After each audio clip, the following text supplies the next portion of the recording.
वंदे मातरम। नमस्तम। ढोल गवार शूद्र पशु नारी सकल ताड़ना के अधिकार। आज हम समझते हैं कि इसका वास्तविक अर्थ क्या है और ये क्यों लिखा गया। मैं डॉक्टर तरुण कोठारी। पहली बात तो यह कि यह एक चौपाई है और चौपाई का अर्थ होता है कि चार लाइन होती है। वो चारों को मिला करके हम इसका अर्थ निकालेंगे। ऐसा नहीं कि एक या दो या तीन, एक एक लाइन को पढ़ के इसका अर्थ नहीं निकाला जा सकता। दूसरी बात, यह कब कही गई, किस संदर्भ में कही गई और किसने कही, यह बड़ा महत्वपूर्ण है। जब हनुमान जी लंका गए और वहां से वापस आए यह पता लगा करके कि माता सीता तो लंका में है, तब भगवान श्री राम ने समुद्र से प्रार्थना की थी कि मुझे लंका जाने का रास्ता दे दो। 3 दिन तक प्रार्थना की गई और 3 दिन की प्रार्थना के बाद समुद्र ने रास्ता नहीं दिया। तब भगवान राम क्रोधित होकर के अपने छोटे भाई लक्ष्मण से बोले कि लक्ष्मण, मेरा धनुष लेके आओ, मैं एक बाण से इस समुद्र को सुखा देता हूं, नष्ट कर देता हूं। तब समुद्र ने ये बात कही थी। तो ये बात, पहली बात, न तो भगवान राम ने कही और न ही तुलसीदास जी ने कही। ये बात कही समुद्र ने कही। क्या बात कही? प्रभु बल कीनी मोही सिख दीनी, मर्यादा पुनी तुम्हारी कीनी।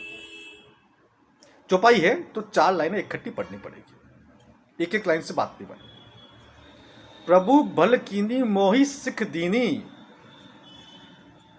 तो समुद्र कह रहे हैं कि हे प्रभु, हे भगवान,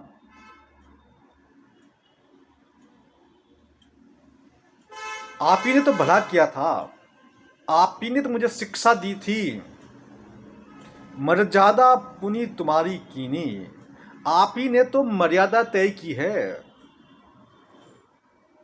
इस सृष्टि में, इस पृथ्वी पर सबकी अपनी अपनी सीमाएं हैं, सबकी अपनी अपनी मर्यादा है। सबको मर्यादाओं के अंदर ही रहना होता है। यदि आप ईश्वर को मानते हैं तो आप मान सकते हैं कि ये मर्यादा ईश्वर की ओर से तय की गई हुई है और ईश्वर के अवतार को भी हम लोग ईश्वर का दर्जा देते हैं।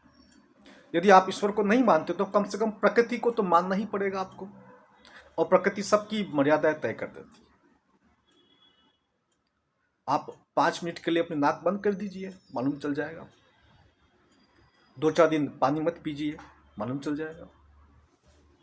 सबकी अपनी अपनी मर्यादा है। जो जीव जंतु जल में रहते हैं उनको उठा करके आप पृथ्वी पर डाल दीजिए, या आप जो है समुद्र में कूद जाइए, आपको मालूम चल जाएगा। सबकी अपनी सीमाएं हैं, सबकी अपनी मर्यादाएं हैं और सबको अपनी सीमाओं में रहना होता है, अपनी अपनी मर्यादाओं में रहना होता है। और समुद्र कह रहे हैं कि मेरी भी सीमा है, मेरी भी मर्यादा आपने तय कर दी है, मुझे अपनी सीमा के अंदर रहना है। और मेरी जो सीख है, जो शिक्षा जो आपने दी है, मुझे क्या काम करना है, जो लक्ष्य दिया है, जो मेरी जिम्मेदारी है, जो मेरी रेस्पॉन्सिबिलिटी है, वो ये है कि मुझे किसी को रास्ता नहीं देना है। ये मेरी जिम्मेदारी और मैं अपनी जिम्मेदारी पूरी कर रहा हूं। ऐसी स्थिति में आप मुझे क्यों मारेंगे, आप मुझे क्यों नष्ट करेंगे? मैं तो आप ही का काम कर रहा हूँ, इस पृथ्वी का काम कर रहा हूँ, इस सृष्टि का काम कर रहा हूँ। मैं आपका जो प्रकृति है उस प्रकृति का काम मैं कर रहा हूँ। हाँ, दूसरे धर्मों में ऐसी व्यवस्था है जहाँ पर समुद्र व्यवस्था दे देता है, वो अवैज्ञानिक है, वो अप्राकृतिक है, ऐसा नहीं होता है। महान धर्म के लोग इस बात को समझते हैं। तो समुद्र कह रहा कि जिस प्रकार से इनको माफी मिल जाती है वैसे ही मुझे भी माफी मिलनी चाहिए, मुझे माफ कर दीजिए। ताड़ना मतलब माफ करना। सकल ताड़ना के अधिकारी। जिस प्रकार से ये सब माफी के अधिकारी है, उसी प्रकार से मैं भी माफी का अधिकारी हूं। मैं दंड का अधिकारी नहीं हूं। या अधिकार की बात हो रही है। किसी व्यक्ति को दंड मिलता है और किसी व्यक्ति को माफी मिलती है, तो किसी को माफी प्राप्त करने का अधिकार भी होता है। जैसे किसी न्यायाधीश से गलती हो जाती है, फैसला गलत भी हो जाता है ना, तब भी उसके लिए माफ़ी है, उसको दंड नहीं मिलता कभी भी। कभी तो उन्हें फैसला गलत दे दिया, लोअर कोर्ट ने फैसला गलत दे दिया, हाई कोर्ट ने फैसला चेंज कर दिया, तो लोअर कोर्ट के जज को कोई सज़ा नहीं मिलती है, उसको माफ़ है, वो माफ़ी का अधिकारी है। ये समझाने का तरीका है। तो समुद्र समझाने का तरीका है कि जिस प्रकार से इनको माफ़ किया जाता है, उसी प्रकार से मुझे माफ़ कीजिए। मैं अपना कार्य कर रहा हूं, जो कार्य मुझे दिया गया है, जो कार्य मुझे सौंपा गया है, जो मेरी जिम्मेदारी है, उसको निभा रहा हूं। अब किस किस को माफ़ी का अधिकारी है? कौन कौन माफ़ करने का अधिकारी है, मतलब माफ़ी प्राप्त करने का अधिकारी है? ढोल गवार शूद्र पशु नारी। या इसको समझना होगा, एक एक चीज़ को समझिए। ढोल, अगर ढोल सही से नहीं बजता है तो गलती किसकी है? गलती है जो ढोल बजा रहा है, उसकी गलती है, ढोल की गलती नहीं है। आप अगर ढोल को पीटो, ढोल पे पत्थर मारो, ढोल को फोड़ दो, वो गलती ढोल की नहीं है, उसको माफ़ करना होगा। अगर वो सही से नहीं बज रहा है तो उसको बजाने वाले की गलती है, वो अपना काम कर रहा है। आप ढोल के सेंटर पे मारेंगे तो अलग आवाज़ आएगी, पेरिफेरी में मारेंगे तो अलग आवाज़ आएगी, वो उसका काम कर रहा है। गवार, जो गवार है, जो नासमझ है, जिसमें अकल नहीं है, वो यदि गलती कर देता है या किसी काम को सही तरीके से नहीं कर पाता है, तो वो माफ़ी का अधिकारी, उसे पता नहीं है, उसको आप जान से नहीं मार सकते। शूद्र, यहाँ बात समझने की आवश्यकता है। खुद बाबा साहब अम्बेडकर ने बात कही है कि शूद्र का वो अर्थ नहीं है जो अर्थ आजकल लोग लगाते हैं। भगवान मनु ने जब वर्ण व्यवस्था बनाई तो शुरुआत में सिर्फ 3 वर्ण ही थे। अब वो कैसे थे? ब्राह्मण, शूद्र, ब्राह्मण, क्षत्रिय और वैश्य। अब कैसे मैं इस बात को समझता हूँ, समझाने की कोशिश करता हूँ आपको। इसी को भगवान ऋषभदेव कहते हैं असी, मसी और कसी। 3 तरह का कार्य होता है। किसी भी व्यक्ति के पास 3 ऑप्शन है उसके पास काम करने के। यहाँ तो वो ब्राह्मण वाला काम करे, पढ़ा लिखा काम करे, जहाँ पर पढ़ाई लिखाई की ज़्यादा आवश्यकता वो काम करे, डॉक्टर बने, इंजीनियर बने, जहाँ पर शिक्षा की बहुत अधिक काम आवश्यकता है, शिक्षक बने, शिक्षा ले, शिक्षा दे। दूसरा काम होता है क्षत्रिय वाला, लड़ने वाला। या तो वो आंतरिक सुरक्षा करे या बाहरी सुरक्षा करे, जैसे कि या तो आर्मी के अंदर हो, पुलिस के अंदर हो, न्यायपालिका के अंदर हो, है ना। या फिर वो कृषि करे या व्यापार करे। कृषि और व्यापार को साथ साथ एक ही दर्जा होता है, अलग अलग नहीं है हमारे शास्त्रों में।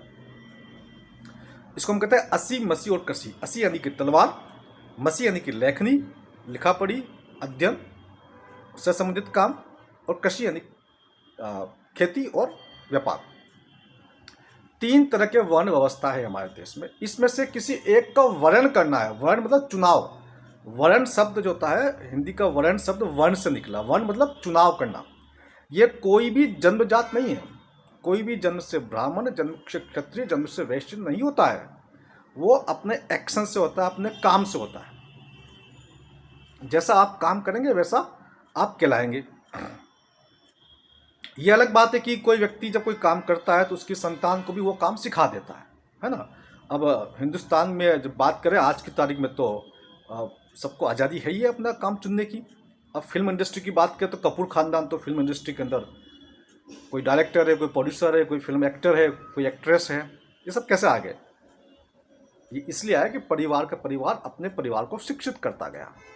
लेकिन आज भी हम कह सकते हैं कि भैया कोई भी व्यक्ति जाकर के अपना डायरेक्टर बन सकता है, प्रोड्यूसर बन सकता है, एक्टर एक्ट्रेस बन सकते हैं। तो वर्ण व्यवस्था है, चुनाव, यही होता है ना। एक पॉलिटिशियन का बेटा पॉलिटिशियन बन जाता है क्योंकि घर के अंदर उसको वो चीज़ें मिल जाती है। लेकिन जो समाज के जो नीचे के तबके के लोग हैं, उनको वैसी व्यवस्था अपने माता पिताओं से नहीं मिल पाती।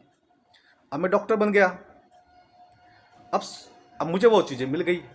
अब तो हो सकता है मैं अपने बेटे को काफ़ी कुछ जानकारी खुद ही दे दूंगा, या मुझे काम करते हुए देखते देखते ही उसको काफ़ी जानकारी मिल जाएगी। लेकिन जब ये 3 वर्ण व्यवस्था बनाए गए, जब भगवान मनु ने 3 वर्ण व्यवस्था बनाई, 3 चुनाव बताए, 3 ऑप्शंस दिए कि आप 3 में से किसी एक ऑप्शन में जाइए, तो एक सवाल ये उठ के आया कि यदि कोई व्यक्ति इसमें से तीनों नहीं कर सकता है तो वो क्या करे। एक माता पिता के 4 संतान हैं, एक पढ़ लिख गया, वो शिक्षा से संबंधित कुछ काम उसने किया, एक सेना के अंदर चला गया, आर्मी के अंदर बड़ा अधिकारी बन गया, एक अच्छा व्यापारी बन गया, खेती संबंधित या कोई व्यापार करने लग गया। चौथा, अगर ये तीनों काम नहीं कर पाता तो क्या करे, उसकी आजीविका कैसे चलेगी, उसका परिवार कैसे जीवित रहेगा, उसको पैसा कहाँ से मिलेगा। ये जब बिंदु सामने आया तब एक बिंदु सामने, इसका उत्तर इस प्रकार से दिया गया कि भैया ऐसे व्यक्ति जो इन तीनों में से कोई काम नहीं कर पाते हैं, नहीं कर सकते, वो इन तीनों के सहायक बन जाए। समाज में हर व्यक्ति डॉक्टर नहीं बन सकता, मैं बन गया, कोई व्यक्ति आके बोल सकता है कि ठीक है डॉक्टर साहब, आपने मेहनत की, आप बन गए, आप मुझे अपना असिस्टेंट रख लीजिए, मैं आपकी हेल्प भी कर दूंगा, बदले में आप मुझे कुछ पैसा भी देना ताकि मेरा भी परिवार चल सके। बिल्कुल ठीक है, सही बात है, जायज बात है, उसका परिवार भी चलना चाहिए। तो इस प्रकार की व्यवस्था की गई। उसको हम शब्द, उसको जो शूद्र शब्द है उसका मतलब है सहायक है। तो ये परंपरा सदियों से चलती आ रही है, नंबर 1। नंबर 2, ये जन्मकालीन परंपरा नहीं है, ये कर्म से है, ये वर्ण से, ये चुनाव से। आप खुद चुनिए कि आपको क्या बनना है। आज भी एक लड़का 12वीं पास करता है, लड़का या लड़की, उसके पास ऑप्शन होते हैं, उसको किस फील्ड में जाना है वो खुद चुनाव करता है। वो इसी को वर्ण व्यवस्था कहते हैं। वर्ण मीन्स चुनाव करना, आप खुद आपके पास ऑप्शन से चुनिए। 3 मेन ऑप्शन है, ये आप काम कीजिए, ये नहीं कर सकते तो इसमें से किसी के साथ जुड़ जाइए, वहां से अपना परिवार का खर्चा निकालिए। तो ऐसे व्यक्ति को जो सहायक है उससे आप बड़ा दंड नहीं दे सकते। ऑपरेशन में गलती हो गई तो दंड डॉक्टर को मिलेगा या नर्सिंग स्टाफ को मिलेगा? जो सहायक है उसकी बड़ी गलती नहीं मानी जाती है, वो तो किसी के साथ अटैच्ड है, जुड़ा हुआ है। जो मेन व्यक्ति जो काम कर रहा है उसको दंड मिलना चाहिए। यदि कुछ गलती हुई है तो सहायक को दंड नहीं मिलना चाहिए। सहायक तो माफी का अधिकारी है, उसको तो माफी मिलनी चाहिए। यहां पर ये पूरा अर्थ है। पशु, अब पशु क्या होता है? अब किसी पशु को आपकी इच्छा अनुसार काम नहीं कर रहा तो क्या गोली मार दोगे उसको, या लठ लेके पिटाई करोगे उसको? तो पशु तो नासमझ होता ही है ना। तो उसको आप दंड नहीं दे सकते, उसको माफ ही करना पड़ेगा। और नारी के जीवन में कई प्रकार के बदलाव आते हैं।